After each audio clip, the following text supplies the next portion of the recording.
Bonjour et bienvenue sur Sait-on jamais. La vidéo sur bricoler avec un enfant et de vrais outils reçoit de nombreuses remarques sur le fait que l'enfant ne porte pas d'EPI, d'équipement de protection individuelle.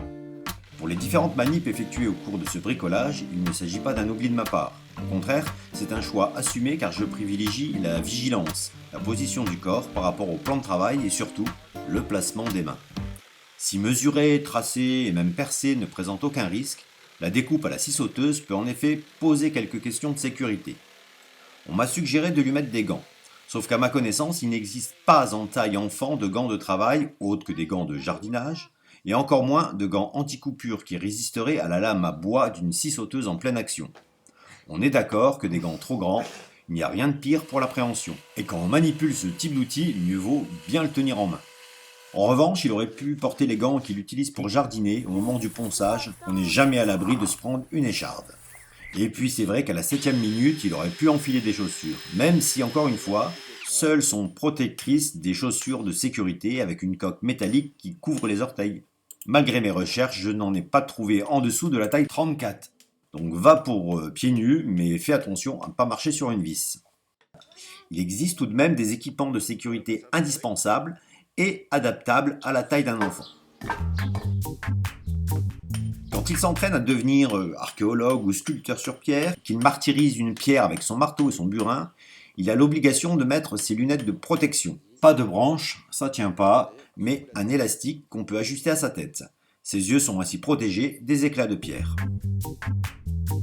Parmi les outils les plus bruyants qu'il manipule, il y a la scie circulaire. Donc toujours pas de gants pour les raisons citées précédemment, mais mes mains sur les siennes et un casque qui réduit les décibels et les fréquences agressives.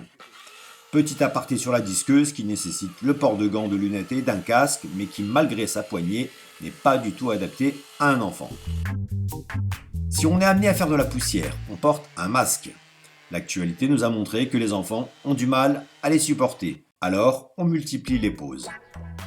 Voilà, je pense avoir fait l'inventaire des équipements de protection qu'il est nécessaire de faire porter à un enfant et de ceux qu'il vaut mieux éviter.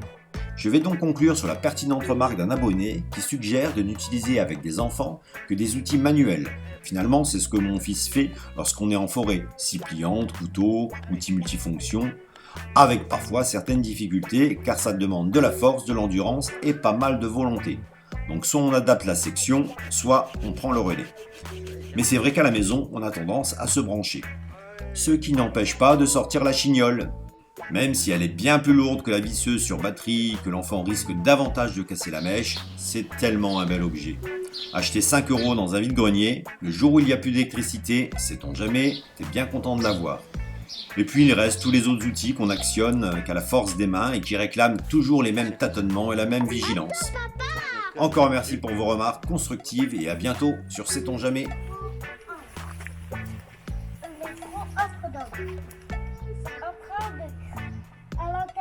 J'avais entendu un petit crack. Ah bon? Tu vas tomber en avant.